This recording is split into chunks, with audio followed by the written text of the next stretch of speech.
नमस्कार, आदाब, सत श्री अकाल और खुशामदीद। Very very good evening to all of you people. This is your master teacher Harsh, जो कि आपके सामने आज लाइव हैं एक ऐसे टॉपिक के साथ जिस टॉपिक पे शायद कम लोग बातें करते हैं। इनफैक्ट शिक्षक होने के नाते या कोई इंजीनियरिंग के फील्ड का आईआईटी के टीचर होने के नाते लोग इस टॉपिक से बचते हैं, लेकिन बचने के वजह से ये बात झुटलाई नहीं जा सकती है कि ये बातें लोगों के दिमाग में आ तो जरूर रही हैं, और कई लोग तो इस बात को दिमाग में आने की वजह से इतना पुख्ता भी हैं इस बात को लेकर कि वो इंजीनियरिंग की फील्ड ही छोड़ रहे हैं। फैक्ट तो ये कहता है अनडाउटेडली कि इंजीनियर्स की हालत बहुत खराब है देश में। 2.5 लाख 3 लाख रुपए का एवरेज सालाना इनकम कोई बहुत अच्छा इनकम नहीं माना जा सकता, और ऐसी परिस्थिति होने के बावजूद कौन माँ बाप अपने बच्चे को इंजीनियरिंग की फील्ड की तरफ भेजेगा। तो बतौर शिक्षक आज मेरी ये नैतिक जिम्मेदारी बनती है कि मैं हर उस बच्चे हर उन माँ बाप को एक सही पिक्चर दिखा पाऊं, उस पर्दे के पीछे भी दिखा पाऊं जिस पर्दे के पीछे वो शायद अपने आम नॉलेज के आंखों से नहीं देख पा रहे हैं। तो आज का ये सेशन इसी बात पे डेडिकेटेड है कि इंजीनियरिंग क्या सच में बहुत बुरा है, और अगर सच में बहुत बुरा है तो क्यों इंजीनियरिंग की सीटें बढ़ाई जा रही हैं, क्यों बच्चे इसके तरफ आ रहे हैं, या फिर ऐसा है क्या कि आने वाले वक्त में बच्चे इंजीनियरिंग की तरफ रुख ही नहीं करेंगे। तो चलिए नजर डालते हैं, रोशनी डालते हैं इस मसले पे कि आखिर सच्चाई क्या है। शुरुआत करने के पहले मैं कहना चाहूंगा हर एक बच्चे को कि अगर आपने अभी तक चैनल नहीं सब्सक्राइब किया है तो कर लीजिए। इस चैनल पे आपको ऐसा बेहतरीन कंटेंट जरूर मिलेगा, और बहुत सारे मिलेंगे जो आपके बहुत काम के होंगे। और इसी के साथ मैं वेलकम करना चाहता हूं हर उस 10वीं के बच्चे को जो 10वीं पास करके अभी अभी 11वीं में आया है और सोच रहा है कि इंजीनियरिंग लूं या नहीं लूं। ठीक है, तो आज इस सेशन में बहुत सारे 10वीं मूविंग टू 11th स्टूडेंट्स भी होंगे।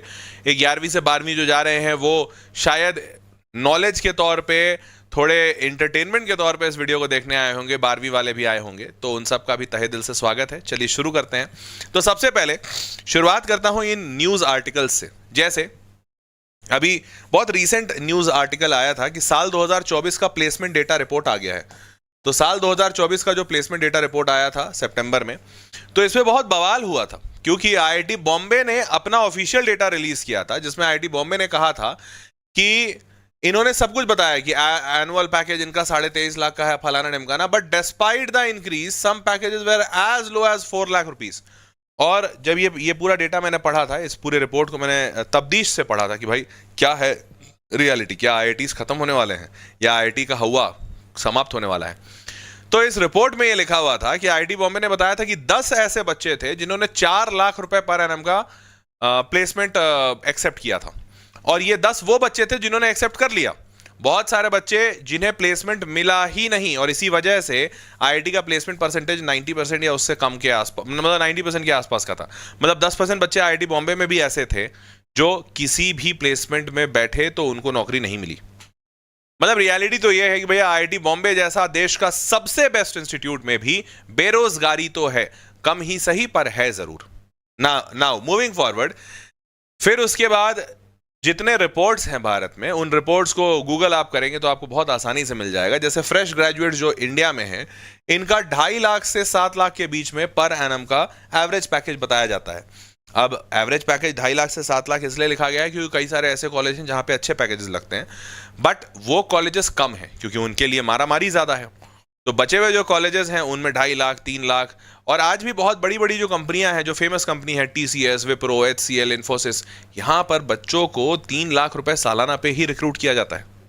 और इनफैक्ट आपको बता दूं, 3 लाख रुपए सालाना का मतलब होता है तो 25,000 रुपए महीना, पर 25,000 रुपए महीना इनके हाथ में नहीं आता। इनके हाथ में कट कटा के कुछ 17-18 हज़ार रुपए आता है। अब सोचिए 17-18 हज़ार रुपए की तनख्वाह में आज के दिन में एक इंसान कैसे अपनी जिंदगी चलाएगा, छोड़िए परिवार उरवार चलाना बहुत दूर की बात है। तो ये है रियलिटी, और ये रियलिटी ऐसा यहाँ ख़त्म नहीं होता। बहुत सारे ऐसे केसेस हैं, बहुत सारे ऐसे मतलब इंफॉर्मेशन न्यूज़ है कि dream colleges, jobless, IT graduates battle a broken job market, 6 reasons why engineering graduates are struggling find jobs, भरे हुए हैं। मास लेऑफ्स, और इनफैक्ट मास लेऑफ्स भी बहुत बड़ी प्रॉब्लम है। चलिए मान लेते हैं आज आपकी नौकरी लग गई, लेकिन आज आप जिस टेक्नोलॉजी को सीख कर रहे हैं, जिस टेक्नोलॉजी पर आप काम कर रहे हैं, हो सकता है आज से 2 साल 5 साल 10 साल के बाद उस टेक्नोलॉजी की ही ज़रूरत ना पड़े। आपको वैसे बता दूं, अभी रिसेंटली गूगल ने ले ऑफ किया था, शायद आप सारे लोगों ने सुना होगा। तो गूगल ने जब ले ऑफ किया तो उसमें ऐसे ऐसे एम्प्लॉइज को ले ऑफ किया जो पिछले 20 सालों से गूगल में काम कर रहे थे। एक एम्प्लॉय 25 साल से काम कर रहा था। सोच के देखिए, 25 साल से एम्प्लॉय काम करने वाला, उसका महज 5-10 साल में ऑलमोस्ट रिटायरमेंट हो जाता। लेकिन 25 साल गूगल में काम करने के बाद गूगल ने उसे बोला अब आप जाइए, अब आपकी जरूरत नहीं है। सोच के देखिए, 25 साल काम करने के बाद आज उस एम्प्लॉय को और कहाँ नौकरी मिलेगी। और अगर इंडस्ट्री या मार्केट ये कहती है कि आज तुम नई टेक्नोलॉजी सीखो, तो कैसे सीखेगा वो 50 साल का या 45 साल का इंसान? मुमकिन है? बिल्कुल मुमकिन नहीं है। और ये इस फील्ड की सबसे बुरी बात है कि मास लेऑफ्स यहाँ पे बहुत कॉमन होते हैं। और ऐसा नहीं कि छोटी कंपनियां करती हैं, बड़ी बड़ी कंपनियां मास लेऑफ्स करती हैं। Over 27,000 jobs cut as Intel, Cisco, IBM and Apple slash workforce. इतनी बड़ी बड़ी कंपनियों ने वर्कफोर्स को स्लैश किया तो 27,000 नौकरियों को हटाया इन्होंने, 27,000 लोगों को काटा। अब सोच के देखिए, टेक लेऑफ्स वर्ल्ड वाइड 2020 से 24 बाई क्वार्टर बहुत ऐसे न्यूज़ेस भरे हुए हैं। तो अब मुद्दा यह है कि भाई इतने न्यूज़ेस होने के बाद भी इंजीनियरिंग इंडिया में एटलीस्ट, पूरी दुनिया में भी वैसे मैं जानता हूं, पूरी दुनिया का रिपोर्ट भी मैंने पढ़ा है, पूरी दुनिया में भी और इंडिया में भी दोनों ही जगह कहीं कम नहीं हो रहा है। मतलब इंडस्ट्री की जब हालत इतनी खराब है तो लोगों को, बच्चों को, माँ बाप को इंजीनियरिंग से दूर जाना चाहिए। और अगर माँ बाप बच्चे दूर जाते तो इंजीनियरिंग की सीटें खाली रह जाती। सीटें खाली तो छोड़िए बॉस, सरकार हर साल 1,000, 10,000, लाख की तादाद में सीटें बढ़ा रही है भारत में। लेकिन इसके बावजूद अभी भी बहुत सारे ऐसे बच्चे हैं जो इंजीनियरिंग करना चाहते हैं पर उनको मौका नहीं मिल रहा। फिर ऐसा क्यों? ये एक ऐसा दोगला सा स्टेटमेंट है कि एक तरफ तो नौकरियां नहीं लग रही, नौकरी लग जा रही है तो चली जा रही है, लेकिन फिर भी लोग इसी के लिए पागल हैं। ये तो वो वाली बात हो गई ना कि हम तुमसे प्रेम नहीं करते लेकिन तुम हमारे पीछे हो। एक तरफा प्यार क्यों हो रहा है? तो चलिए इस पे कुछ रोशनी डालते हैं और देखते हैं कि ये एक तरफा प्यार है या दोनों का इससे फायदा है। इस प्रेम में प्रेमी और प्रेमिका दोनों एक दूसरे से फायदा उठा रहे हैं। क्या ऐसा है जो हमें नहीं दिख पा रहा? चलिए तो शुरू करते हैं। पहला तो आपको यह बता दूं कि states request 75,000 plus additional engineering seat for 2025 admission. ये अलग अलग स्टेट गवर्नमेंट भारत सरकार को रिक्वेस्ट कर चुकी है। Rising demand, MHRD sees surge in aspirants with MCA registration jumping nearly 50%। Maharashtra का कॉमन एंट्रेंस टेस्ट में 50% ज्यादा बच्चे एंट्रेंस का एग्जामिनेशन इस साल भरे हैं। उसके बाद, और ये सब 2 हफ्ते पुराना नहीं हुआ, 20 जनवरी 2025। Indian Express, no love lost for engineering, Tamil Nadu tops seat table adds 32,000 more this year. सीटें ऐड होती जा रही हैं, कहीं कोई कमी नहीं है। मार्केट बहुत तेजी से आगे बढ़ रहा है। इंजीनियर्स का खासकर, मेडिकल का नहीं बढ़ रहा है। क्यों नहीं बढ़ रहा है वो भी आज इसमें डिस्कस करेंगे, पर इंजीनियर्स का मार्केट बहुत तेज चल रहा है। ऐसा क्यों? चलिए शुरू करते हैं। तो ध्यान दीजिएगा, देखिए इंजीनियरिंग का सबसे पहला कारण है जो इसका मार्केट तेज होने का कारण है, वो है इंजीनियरिंग बहुत सस्ती है। सस्ती है का क्या मतलब? देखो सीधी सी बात आपको बताता हूं, आज आप 10वीं अगर पास कर लेते हो तो 10वीं पास करने के बाद आपके पास एक सबसे बड़ा सवाल आता है कि भैया इंजीनियरिंग करें या मेडिकल करें। ऑल्दो बहुत सारे और चॉइसेस हैं कि आप CA बन सकते हैं, लॉयर बन सकते हैं, लॉ में जा सकते हैं। बट अगर मान लीजिए कोई बच्चा प्राइमरी सोचे कि भैया इंजीनियरिंग या मेडिकल, दोनों में से कोई एक चुनना है, तो बच्चा इंटरमिटेंटली, बिना ज्यादा सोचे, बिना ज्यादा घुसे, वो इंजीनियरिंग का चुनाव कर लेता है। क्यों करता है? सोच के देखिए आपके पास, आप JEE एग्जाम लिखते हैं, आप नीट एग्जाम लिखते हैं, ठीक है? आप खुद ही को रखिए यहाँ पे। अब अगर आपने JEE एग्जाम लिखा और अगर आपका बहुत अच्छा हो गया तो आप IIT चले जाएंगे। आपने नीट का एग्जाम लिखा, बहुत अच्छा हो गया तो आप एम्स चले जाएंगे, और एम्स नहीं गए तो कोई गवर्नमेंट मेडिकल कॉलेज चले जाएंगे, ठीक है? Government medical college. लेकिन मान लेते हैं कि बहुत अच्छा नहीं हुआ। अच्छा क्यों सोचे भाई? मतलब अच्छा सोचना चाहिए, लेकिन हम प्लानिंग तो बुरा सोच के करते हैं कि अगर बुरा हो गया तो क्या करेंगे हम। प्लानिंग वैसे बैठाई जाती है। तो आप प्लान करके चलिए कि आपका IIT NIT कोई भी अच्छा कॉलेज नहीं हुआ, कटकुट। तो अगर आपका IIT NIT कोई भी अच्छा कॉलेज नहीं हुआ तो आप कहाँ जाएंगे? तो ऑब्वियस एक सिंपल सा आंसर आता है कि भैया प्राइवेट इंजीनियरिंग कॉलेज चले जाएंगे, प्राइवेट इंजीनियरिंग कॉलेज, ठीक है? अब अगर आपका नीट में एम्स या गवर्नमेंट मेडिकल कॉलेज नहीं हुआ तो आप कहाँ जाएंगे? तो आप प्राइवेट मेडिकल कॉलेज जाएंगे। हाँ, यहां पे भी ऑप्शन बनता है प्राइवेट मेडिकल कॉलेज। अब यहां सुनिए, इंजीनियरिंग में प्राइवेट इंजीनियरिंग कॉलेजेस जो हैं वो बहुत महंगे भी हैं, जैसे बिट्स पिलानी हो गया, न्यू एज कॉलेजेस, स्केलर जैसे कॉलेजेस हो गए। इन सारी की फीसेस 20 लाख, 25 लाख, 4 साल की फीस है, ठीक है? लेकिन यहां पे जो सबसे बढ़िया कॉलेज है प्राइवेट में, दैट इज बिट्स पिलानी, जिसको माना जाता है। तो बिट्स पिलानी का जो फीस है, वो बिट्स पिलानी का फीस प्राइवेट कॉलेज जो सबसे अच्छा IIT के टक्कर का माना जाता है, इसका फीस भी 25-26 लाख है 4 साल का। मैं 26 लाख लेता हूं। अब आते हैं प्राइवेट मेडिकल कॉलेज, जो सबसे बेकार प्राइवेट मेडिकल कॉलेज है, जहां जनरली बच्चा जाना नहीं चाहता है। उस बेकार प्राइवेट मेडिकल कॉलेज का भी फीस है यहां पे 15 लाख रुपए प्रति वर्ष, पर ईयर। शायद मेरा डेटा उतना सही नहीं हो, पर 15 लाख का 2 लाख तो नहीं है फॉर श्योर, वो मैं जानता हूं। मैं 15 लाख में शायद कोई कहीं 12 लाख का भी किसी को निकल जाए, शायद मेरे को पता नहीं हो, क्योंकि बहुत सारे कॉलेजेस हैं, दुनिया के सारे कॉलेजेस मुझे पता हो जरूरी नहीं, बट शायद 15 लाख का किसी का 12 लाख होगा, किसी का 13 लाख होगा, किसी का 10 लाख होगा, बट 10 लाख से कम नहीं है। अब यहां पर 6 साल का डिग्री होता है, ठीक है, 5.5 साल का आपका इंटर्नशिप मिला के, तो अगर आप 5 साल भी पकड़ के चलते हैं तो 10 लाख इंटू 5, 50 लाख रुपए आप देंगे, वो एक ऐसे कॉलेज में जो अच्छा नहीं है। मैं यहां पर इंडिया का बेस्ट प्राइवेट इंजीनियरिंग कॉलेज की फीस बता रहा हूं, 26 लाख रुपए टोटल इंजीनियरिंग डिग्री की। यहां पे 50 लाख रुपए सबसे बेकार से, और अगर सबसे अच्छे कॉलेज में जाना है तो शायद 1 करोड़ कोई बहुत छोटी सी चीज नहीं, कोई बहुत बड़ी सी चीज नहीं होगी, छोटा ही अमाउंट होगा यहां पे। तो ये एक सबसे पहला बड़ा कारण है कि इंजीनियरिंग काफी सस्ता है। तो आज के डेट में आप सोच के देखो ना, किसके पास, कितने बच्चों के पास, क्या तुम्हारे पास है आज 10 लाख रुपए पर ईयर लगाने के लिए? चैट बॉक्स में ईमानदारी से बता दो, क्या अगर आज तुम्हारा गवर्नमेंट कॉलेज में एडमिशन नहीं होता है, चाहे मेडिकल चाहे इंजीनियरिंग, तो क्या तुम्हारे पिताजी 10 लाख रुपए पर एनम का फीस अफोर्ड कर सकते हैं? 40 लाख 50 लाख रुपए? सीधी सी जवाब है नहीं। 10 लाख रुपए 4 साल का अफोर्ड करना बहुत बड़ी बात हो जाती है आज के डेट में। बहुत सारे इंजीनियरिंग कॉलेज में जहां की फीस 10 लाख रुपए है, मतलब 2.5 लाख रुपए पर ईयर है, वहां की फीस लोगों को महंगी लगती है और बैंक का लोन लेना पड़ता है। तो 10 लाख रुपए साल की फीस कैसे कोई अफोर्ड करेगा? बिल्कुल नहीं अफोर्ड कर सकता, ना मुमकिन है। तो ये सबसे पहला कारण है, इसीलिए इंजीनियरिंग बहुत तेज चल रही है और इसीलिए इंजीनियरिंग बहुत फास्ट ग्रोइंग, या यूं कह लो फास्टेस्ट ग्रोइंग है ना। दूसरी, तो ये आपको समझा दिया, और ये इसका सबसे बेस्ट एग्जांपल देने के लिए मैंने एप्पल और विंडोज भी रखा था। आपको पता होना चाहिए, जैसे एप्पल बहुत बढ़िया है, सारे लोग जानते हो, एप्पल का मैकबुक होता है, एप्पल का आईफोन होता है, बहुत अच्छा प्रीमियम क्वालिटी है। लेकिन वहीं पे विंडोज आज के डेट में हर कंप्यूटर में विंडोज मिलता है। माइक्रोसॉफ्ट बहुत पहले शुरू किया था, विंडोज आज के डेट में हर कंप्यूटर में है। आप कहीं भी किसी भी मार्केट में चले जाइए, आप बोलिए भैया लैपटॉप में विंडोज डाल दो, वो मुश्किल से शायद 500, 1000, 2000 रुपए लेगा, या शायद वो भी ना ले, फ्री में डाल दे। लेकिन आप किसी भी दुकान पे जाओ, बोलो भैया एप्पल डालना है, एप्पल तो पहले वो डाल ही नहीं पाएगा। तो ये बहुत बड़ा कारण है कि जब कोई चीज सस्ती होती है तो अधिकांश लोग उसको यूज करते हैं, और यूज करते हैं तो वहां पे क्राउड बहुत बढ़ जाता है। एंड इसी वजह से जैसे विंडोज को यूज करने वाले आज देश के 90% कंप्यूटर जनता है जो कंप्यूटर यूज करती है, वहीं एप्पल के ऑपरेटिंग सिस्टम को यूज करने वाली जनता शायद महज 5 से 10% है। अनडाउटेडली इसका क्वालिटी बढ़िया है, मैं डिनाई नहीं करूंगा, लेकिन इतना महंगा है कि वो 10% ही लोग हो सकते हैं जो इसको अफोर्ड कर पाए। अब क्या ऐसा है जो विंडोज चलाता है, जो इंसान कंप्यूटर में विंडोज चलाता है, वो अनपढ़ है या वो अपना काम नहीं कर सकता? नहीं भाई, कंप्यूटर वो भी अच्छा यूज कर रहा है। पूरे देश में बैंकिंग सिस्टम, रेलवे सिस्टम, सब जगह विंडोज ही यूज हो रहा है, तो ये भी अच्छा काम कर रहा है। एंड दिस इज देश का इंजीनियरिंग, समझ रहे हो? Now moving forward, next. अब ये आपको मैंने बता दिया, जैसे बीटेक में गवर्नमेंट कॉलेज की जो फीस है वो 20,000 रुपए के आसपास है, मतलब गवर्नमेंट फीस तो बहुत कम है, मेडिकल की भी कम है।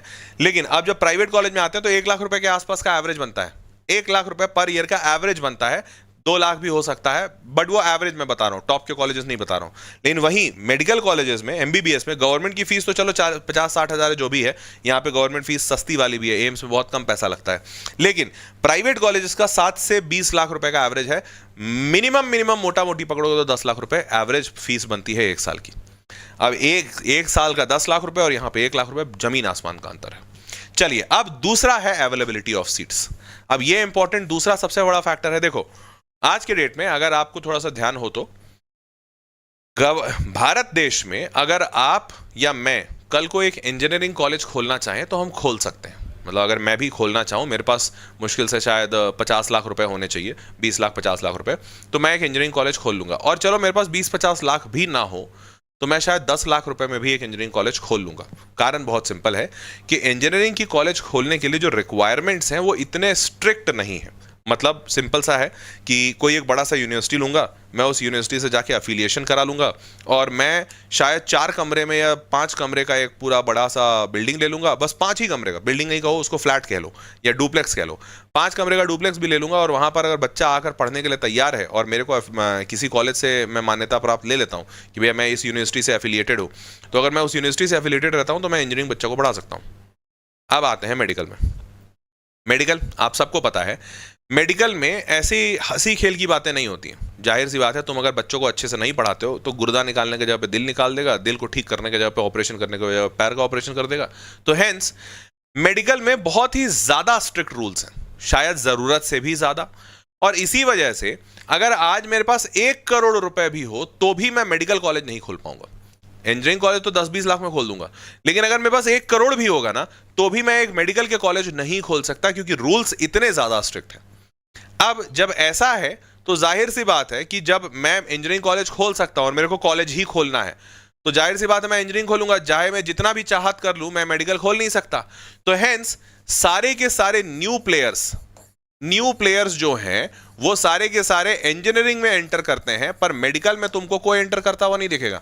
तुमने इसी चैनल पे मेरे बहुत सारे वीडियोस देखे होंगे, new age colleges, scalar, Polaris, Newton, फलाना ढिमकाना। अभी कुछ दिन पहले उसका किया था, मास्टर्स यूनियन का किया था, उसके बाद वेदम इंस्टीट्यूट, बहुत सारे आए हैं। जितने भी किए मैंने सारे के सारे इंजीनियरिंग के किए। हाँ, तुम ये जरूर कह सकते हो अरे सर आप तो पढ़ाते ही इंजीनियरिंग का हो, तो आप काहे मेडिकल का करोगे। चलो मेरे को छोड़ो, तुम मार्केट में जाओ, यूट्यूब जिंदाबाद, यूट्यूब पे तो सारे कंटेंट पड़े हुए हैं, खोज के देखो, वहां पे लिखना न्यू एज मेडिकल कॉलेजेस या न्यू मेडिकल कॉलेजेस, मिलेगा ही नहीं, वहां मिलेगा ही नहीं। क्योंकि मेडिकल कॉलेजेस न्यू नहीं होते, मेडिकल कॉलेज तो पुराने तरीके से जैसे चल रहे हैं वैसे ही चलते हैं। तो जो भी नया इनोवेशन है वो इंजीनियरिंग में हो रहा है, और इसकी वजह से सीट्स काफी बढ़ रही है। आज बच्चे को ये टेंशन लेने की जरूरत नहीं कि अगर जेडब्ल्यू नहीं निकला तो कहां जाऊंगा। अरे 50 किलो प्राइवेट मेडिकल कॉलेजेस हैं। हाँ, एक बच्चा लिख रहा है कि सर यहाँ पे फिर रिसर्च की फैसिलिटीज होंगी क्या, क्वालिटी ऑफ एजुकेशन क्या होगा। बेटा देखो, ये सारी बातें ना तुम इट्स जस्ट लाइक कि मान लेते हैं तुम मेरे पास आए, कार खरीदना है, मैं बोला कितना रुपए है, तो तुम बोले 2 लाख रुपए। मैं बोलूंगा 2 लाख पे तो बहुत मुश्किल होगा। तुम बोले नहीं, कुछ कीजिए, मैनेज कीजिए, 2 लाख रुपए में एक कार दे दीजिए। तो मैंने तुमको ऑल्टो दी, और उसके बाद तुम मुझसे पूछ रहे हो भैया इसका परफॉर्मेंस कैसा है, ये 0 to 100 कितने सेकंड्स में जाएगी, और इसका आरपीएम थोड़ा बताइए, टॉर्क हाई होना चाहिए। तो मैं तुमको भगा दूंगा, मैं बोलूंगा तुम 2 लाख रुपए लेकर आए हो, 2 लाख में बामुश्किल में तुमको एक सेकंड हैंड ऑल्टो दे रहा हूं, और तुम मुझसे पूछ रहे हो इसका आरपीएम कितना है, इसको ये 0 to 100 में कैसे जा रहा है। देखो ये सारी चीजें ना, ये privileges you can only have once you have got a very good rank. भाई सीधी सी बात है, तुम आईआईटी पहुंच जाओ तो तुम जरूर पूछो रिसर्च की फैसिलिटीज क्या है, लैब कैसा है, मेरा प्रोफेसर कौन होगा। अब अगर तुमको कॉलेज ही नहीं मिल रहा है, गवर्नमेंट छोड़ो तुमको प्राइवेट मिलना मुश्किल हो रहा है, फिर क्या तुम ये बात पूछोगे मुझसे आके कि सर यहाँ पे रिसर्च फैसिलिटीज क्या है? नहीं पूछोगे। तुमको अभी तुम्हारे दिमाग में यही एक बात है कि भैया मेरा एडमिशन हो जाना चाहिए किसी तरीके से। तो hence it becomes very important कि आपके लिए एटलीस्ट कॉलेज तो हो जहां पर एडमिशन हो जाए। बाद में जाकर पूछ लेंगे कि रिसर्च करवा रहे हो कि नहीं, कुछ नया करा रहे हो कि नहीं, है ना। मेडिकल में यही स्थिति है, मेडिकल में आपको एंटरटेन ही नहीं करेंगे, क्योंकि सीधी सी बात है मेडिकल में क्या बोलेंगे भाई, तुम जाके बोलोगे रिसर्च, तो बोलेंगे हाँ सब अच्छा है ना, लाओ रैंक दिखाओ, रैंक है तो आ जाओ, नहीं तो बस जाओ घर जाओ। समझ पा रहे हो? तो hence availability of seat engineering में काफी हाई है, बिकॉज न्यू एंट्रेंट्स, नए नए प्लेयर्स, सारे लोग यहां पर इजीली प्ले कर सकते हैं। ठीक है, तो जेडब्ल्यू में नंबर ऑफ सीट्स 60,000 के आसपास है सरकारी। यहां पे सरकारी देखो कितना हाई है, देखो कितना हाई है, इसका ऑलमोस्ट डबल है, 1,08,000। पर विडंबना ये है, नहीं ये तो दूसरा वाला डेटा नहीं दिया हुआ है, वो मुझे पता है, मैं बताता हूं। ये गवर्नमेंट सीट्स है, नंबर ऑफ सीट्स ये गवर्नमेंट सीट्स है, पर प्राइवेट जो सीटें हैं ना वो करीबन तुम मान सकते हो, मैंने देखा था 8,500 और 100, हाँ करीबन 8 लाख, 8 से ज्यादा लाख है वैसे, 8, हाँ मैंने 8,000, हाँ मैंने 8,000 देखा था, इसको हटा दो, 5, मतलब 8 लाख तो आराम से मिनिमम, 8 लाख प्राइवेट कॉलेज की सीटें हैं, प्राइवेट कॉलेज की सीट्स। आपको बता दूं ये 1,08,000 गवर्नमेंट प्लस प्राइवेट मिला के है। अब सोचो कितना ह्यूज डिफरेंस है। यहां पर भी गवर्नमेंट की जो सीटें हैं वो 55,000 है, और प्राइवेट मेडिकल कॉलेजेस की सीटें 53,000 है। यहां पे ज्यादा सीट गवर्नमेंट की इसलिए है क्योंकि प्राइवेट वालों को मेडिकल कॉलेज खोलना बहुत मुश्किल है, बहुत ज्यादा पैसा चाहिए और बहुत पकड़ चाहिए, आपका रसूख होना चाहिए सरकार में, पॉलिटिक्स में, तब जाकर बात बनेगी। तो साफ साफ दिख रहा है यहां पर सीट इतनी कम है। और देखो जबकि संख्या ज्यादा यहां है, ज्यादा लोग चाहते क्या है, एप्पल का आईफोन ही खरीदना, परंतु लोग भूल जाते हैं कि अरे फोन खरीदना जरूरी है बॉस, एप्पल का हो या फिर नोकिया का, फर्क नहीं पड़ता, ये है नोकिया का phone.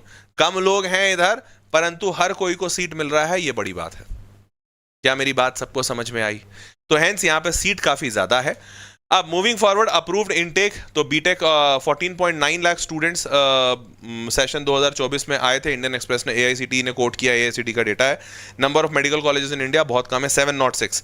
Number of MBBS seats इतना। और वैसे आपको बता दूं इंडिया में इंजीनियरिंग कॉलेजेस कितने हैं, ये तो गवर्नमेंट कॉलेज, ये number of medical colleges total government private मिला के। इंजीनियरिंग कॉलेजेस कितने पता है, करीबन रफली 8,000 से ज्यादा, 8,000 से ज्यादा, जिसमें हजार भी नहीं, 600 के आसपास गवर्नमेंट कॉलेजेस हैं, 1000 मान लो मोटा मोटी, बाकी बचे हुए 7-7,500 प्राइवेट कॉलेजेस हैं। तो यहाँ पे इतने सारे प्राइवेट कॉलेज हैं ना। Moving forward, opening an engineering college in India is relatively very आसान। तीसरा है करियर ऑप्शन, और बहुत बड़ा कारण इंजीनियरिंग लेने का। करियर ऑप्शन का मतलब क्या है, ध्यान से सुनना, ये बड़ा इंपॉर्टेंट और इंटरेस्टिंग टॉपिक है।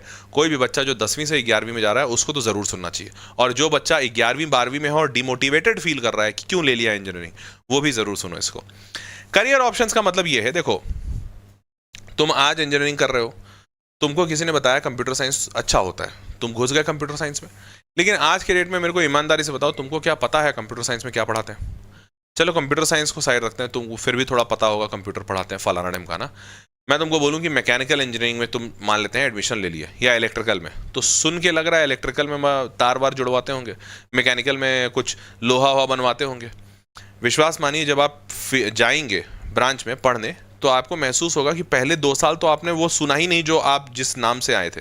जैसे इलेक्ट्रिकल इंजीनियरिंग में पहले 2 साल तुम तार देखे ही नहीं, पहले 2 साल में बैठ के बस क्लास में पढ़ रहे हो। तो बहुत ज़्यादा चांसेस होते हैं कि आपका 1 से 2 साल में मन उठ जाता है कि भैया मेरे को ये इंजीनियरिंग करना ही नहीं है।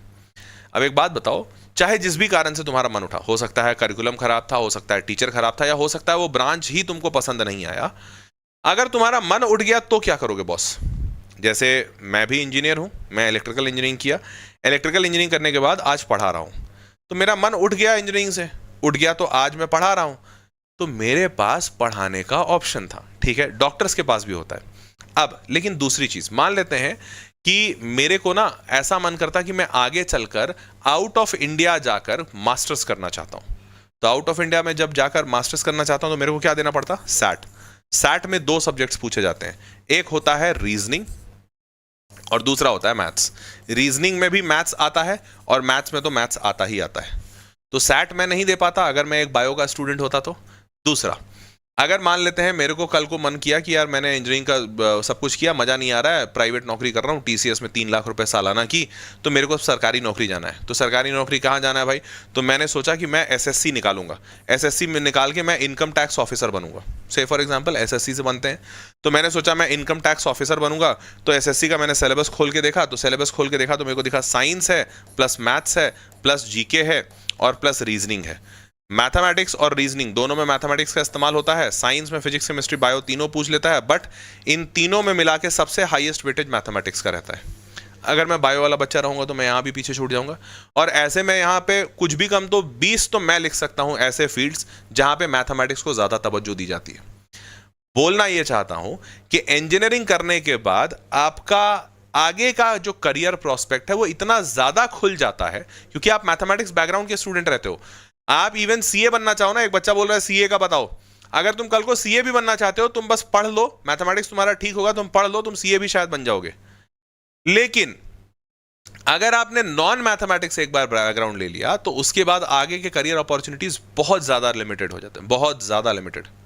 एंड हेंस जब करियर ऑप्शन ही वाइड नहीं रहेगा तो भैया अगर तुम्हारा क्या कहते हैं ना कि तुमने जो सब्जेक्ट लिया वो उसमें इंटरेस्ट आ गया तब तो बहुत अच्छी बात, बट इंटरेस्ट ही नहीं आया तो तुम बर्बाद हो गए। It is just like Android. जैसे एंड्रॉइड क्या है, हर जगह हर फोन में मिल जाता है, बहुत आसानी से इजीली एक्सेसिबल है। वहीं तुम आ जाओ एप्पल ऑपरेटिंग सिस्टम सिर्फ एप्पल के डिवाइसेस में मिलेगा। तो जब तुम स्पेसिफिक ज्यादा हो जाते हो जैसे एमबीबीएस में, तब तुम्हारे लिए बाकी जगहों पर फिट होना मुश्किल है, और तब उस केस में अगर कुछ भी गड़बड़ हुआ तो तुम्हारा पूरा का पूरा करियर ऐसी तैसी हो सकती है। ये सबसे बड़ा ड्रॉबैक है आपके नॉन इंजीनियरिंग फील्ड्स में। ठीक है, तो engineering, MBBS, BSc, BA, BCom, इन सब में सबसे ज्यादा कोई बच्चा चुनता है तो वो इंजीनियरिंग चुनता है। सबसे ज्यादा इंजीनियरिंग के लिए डिमांड है आज भी। क्यों? क्योंकि बाकी जैसे एमबीबीएस तो बहुत ही ज्यादा निश ब्रांच है, बीएससी, बीए इसमें जॉब्स नहीं है, ज्यादा कर कोई भी सकता है, बीकॉम वगैरह जॉब्स ज्यादा नहीं है। सबसे ज्यादा जॉब्स भी यही है, सबसे ज्यादा डिमांड भी यही है, और सबसे ज्यादा वैरायटी भी यहीं पे है। बच्चा आगे चल के अपने करियर ऑप्शंस को बहुत वैरायटी ऑफ ऑप्शंस में ले जा सकता है। Now moving forward, moving forward, जैसे ये भी मैंने बताया कि जैसे एमबीबीएस वाला doctor, medical research, lab assistant, बस यही 2-3 बन सकता है। बीएससी बीए वाला टीचिंग रिसर्च, बीएससी वगैरह में, इसमें तो ज़्यादा नौकरियां नहीं है। इंजीनियरिंग वाले में देखो, टेक्निकल में जा सकते हो, टीचिंग में जा सकते हो, रिसर्च में जा सकते हो, आईपीएस बन सकते हो, आईएएस बन सकते हो, स्टार्टअप बन सकते हो, सीईओ कर सकते हो, ऑलमोस्ट कुछ भी कर लो। मेडिकल छोड़ के तुम जो करना चाहते हो सब कर सकते हो। इनफैक्ट दिन वो दूर नहीं जब इंजीनियरिंग वाला बंदा एमबीबीएस में भी होगा, सच बता रहा हूं, दिन वो दूर बिल्कुल नहीं है। ठीक है, चलिए, और आपको ये भी बता दूं, AI machine learning pioneers receive 2024 Nobel prize physics causing a buzz. अब over 67% of Indian unicorn startup, ध्यान से पढ़ना, 67% of Indian unicorn startup founders have engineering backgrounds not MBAs, says report. 2/3 को फाउंडर्स, 2/3 स्टार्टअप करने वाले लोग इंजीनियर्स हैं देश में। 1/3 इंजीनियर्स के अलावा है, पर 2/3, कैन यू जस्ट इमेजिन, 67%, आधे से ज्यादा जनता इंजीनियर वाली है। तो अब तुम समझ पा रहे होगे इंजीनियरिंग का क्या बोलबाला है। And next is mathematics is a skill. जैसा कि मैं हमेशा कहता हूं, ये एक बहुत ही जनरल सा पॉइंट है, पर मैथमेटिक्स पढ़ने से आपका दिमाग खुलता है और आप ज्यादा बेटर सोच पाते हो, काफी वैरायटी में सोच पाते हो, और आप लाइफ स्किल सीखते हो। मैं ये नहीं कहूंगा कि एमबीबीएस में या बायोलॉजी में ऐसा नहीं है, बायोलॉजी में भी अनडाउटेडली है, शायद ज्यादा बेटर लाइफ स्किल्स है, बट आज के डेट में जो दुनिया बनी हुई है, जितने कैलकुलेशंस, गुणा भाग आपको बैठाने होते हैं, वो मैथमेटिक्स में आपको बेटर मिल जाता है और आपकी एनालिटिकल स्किल बढ़िया हो जाती है। तो इस पूरे वीडियो को मैं एक ही बात से समअप करना चाहूंगा कि कोई भी बच्चा जो सोच रहा है कि आगे चलकर उसको अच्छा रैपिड ग्रोथ करना है, फील्ड में अच्छा बढ़ना है, आगे बढ़ना है, तो वो बच्चा इंजीनियरिंग को चुन सकता है। और इंजीनियरिंग को चुनने के पीछे अगर कोई इंसान आपसे ये कहे कि यार इंजीनियरिंग में तो जॉब्स नहीं है, मार्केट नहीं है, फलाना ढिमकाना, तो उसको ये सारे पॉइंट ज़रूर बताइएगा कि भाई इंजीनियरिंग बहुत आसान है, बहुत ही ज़्यादा फ्लेक्सिबल है, बहुत सारे लोग नए नए आइडियाज़ लेकर आते हैं, ज़्यादा स्ट्रिक्ट नहीं है, निश ऑडियंस नहीं है, सस्ता है, और तुम आगे चलकर कुछ भी कर सकते हो एज एन इंजीनियर। इंजीनियर सबसे जुझारू इंसान है।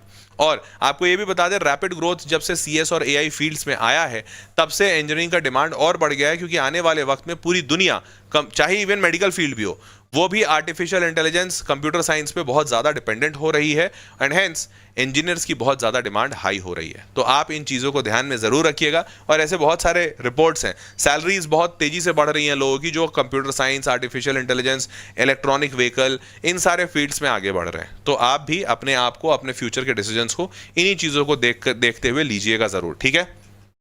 इवन आपको ये बता दूं, decline in Maharashtra engineering admissions, few takers for civil, mechanical and electrical with over 35% seats vacant. तो बच्चे अब नॉर्मल ब्रांचेस की तरफ कम जा रहे हैं, computer science, artificial intelligence, machine learning, जो टेक्नोलॉजी वाली चीजें हैं उनमें ज्यादा जा रहे हैं। तो सिविल मैकेनिकल पे ज्यादा जोर नहीं आ रहा है बच्चों का। और सबसे अच्छी बात, और जो आखिरी का स्टेटमेंट मैं कहूंगा, रिटर्न ऑन इन्वेस्टमेंट इंजीनियरिंग में बहुत गजब है, बहुत गजब। मतलब सीधी सी बात समझिए, आप किसी एक कॉलेज में जाते हैं, प्राइवेट कॉलेज में, और 1 लाख रुपए वो आपसे फीस लेता है साल का, 1 lakh per year. 1 lakh per year जब वो आपसे फीस लेता है, तो अगर आपको गिरती हालत में अगर जॉब लगाएगा तो 3 लाख का लगाएगा।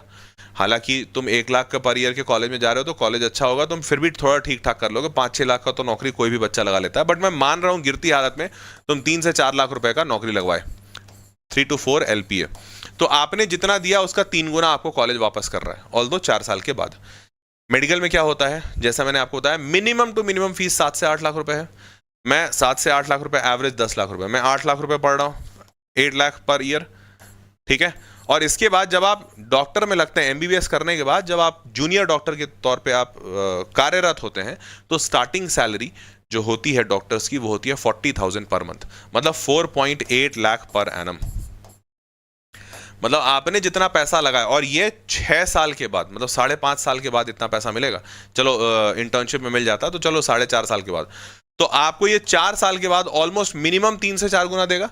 ये आपको 5 साल के बाद फॉर श्योर उतना पैसा भी नहीं देगा जितना आप लगाए हैं, उतना पैसा भी नहीं देगा, ज्यादा तो बहुत दूर की बात है, उतना पैसा भी नहीं देगा जितना आपने लगाया है, ये फॉर श्योर है। तो इसलिए रिटर्न ऑन इन्वेस्टमेंट इंजीनियरिंग पे काफी हाई है, और इस बात को आप काफी ध्यान से सोचिएगा, क्योंकि ये इंपॉर्टेंट फैक्टर रहता है अधिकांश लोगों के लिए डिसीजन लेने के लिए, ठीक है। चलो भाई, engineer from Bihar secures 2 crore annual salary package at Google. कभी ऐसा न्यूज सुना है मेडिकल वालों के लिए? नहीं सुना होगा। देखो, मैं मेडिकल वालों को रोस्ट नहीं कर रहा हूं, बट बतौर इंजीनियर मेरी यह नैतिक जिम्मेदारी बनती है कि मैं इंजीनियरिंग का झंडा ऊपर लहराता रहूं और उसके फायदे लोगों को बताता रहूं। ध्यान रखिएगा, और ये सिर्फ ऐसा नहीं कि सिर्फ मैं बता रहा हूं, आप मार्केट में रिसर्च करिएगा, गूगल करिएगा, आपको खुद ब खुद समझ में आ जाएगा कि देयर इज सम रीज़न क्यों अधिकांश लोग इंजीनियरिंग की तरफ जाते हैं। नौकरियां कम हैं, पर ऐसा दिखाया जाता है, एक्चुअली में कम नहीं है। नौकरियों में पैसे कम मिलते हैं और वो भी इसलिए दिखाया जाता है क्योंकि जो काबिल लोग हैं वो हर जगह कम है, चाहे इंजीनियरिंग हो चाहे मेडिकल हो, काबिल लोगों की कमी हर जगह है। एवरेज लोग सबसे ज़्यादा होते हैं, इसकी वजह से इंजीनियरिंग में चूंकि भीड़ बहुत ज़्यादा है तो एवरेज पैकेज नीचे आ जाता है। परंतु अगर आप थोड़े से भी काबिल हैं तो आपको अच्छी नौकरी मिल जाएगी, और इसीलिए ऐसे पैकेजेस, ऐसी सुर्खियां बहुत सारी बनती हैं इंजीनियर्स के लिए, बट डॉक्टर्स के लिए तो शायद ही बनती है। Now moving forward, there are 1.5 lakh junior doctors who are unemployed. ये एक बुरी स्थिति है, ऑल्दो मैं इसको बिल्कुल सपोर्ट नहीं करता, और मैं ये चीज़ दिखाकर आपको ये नहीं बताना चाहता हूँ कि देखो मेडिकल का ये हाल है, क्योंकि ये हाल है तो ये it's not because of medical students, it's because of our system कि हम एज अ सिस्टम फेल कर रहे हैं। हम अपने देश में डॉक्टर्स को सही इज्जत या सही मुकाम नहीं दे पा रहे हैं, क्योंकि आज भी देश में लाखों ऐसे लोग हैं जो अच्छी स्वास्थ्य व्यवस्था नहीं होने की वजह से मौत के घाट उतर रहे हैं या फिर उनके साथ कुछ बुरा हो रहा है। तो ये तो बहुत ही बुरी स्थिति है, ये इसको मैं बिल्कुल सपोर्ट नहीं करता हूं, और इनफैक्ट ये किसी के साथ नहीं होना चाहिए, खासकर डॉक्टर्स के साथ तो बिल्कुल नहीं होना चाहिए। ठीक है, now salaries, Bengaluru startups job offer, ये सारी बहुत अच्छी बहुत सारी खबरें हैं। खैर अब इसको वाइंड अप करते हैं। आखिरी में बस एक ही बात बोलूंगा, आप इंजीनियरिंग ले रहे हो या मेडिकल ले रहे हो, सोच समझ के जरूर लीजिएगा। और अगर आपके दिमाग में ये बात श्योर हो, सर इंजीनियर्स के अलावा सब करते हैं, ये बात बहुत सही बोला है दक्ष बोल रहा है इंजीनियर्स इंजीनियरिंग के अलावा सब कुछ करते हैं, सही बात है, ये थोड़ा सच है। वैसे इसका पूर्ण सच ये होगा, इंजीनियर्स इंजीनियरिंग के अलावा बाकी सब कुछ भी कर सकते हैं। ये नहीं कहना चाहिए इंजीनियर्स इंजीनियरिंग के अलावा सब कुछ करते हैं, सही ये कथन होगा कि इंजीनियर्स इंजीनियरिंग के अलावा बाकी सब कुछ भी कर सकते हैं।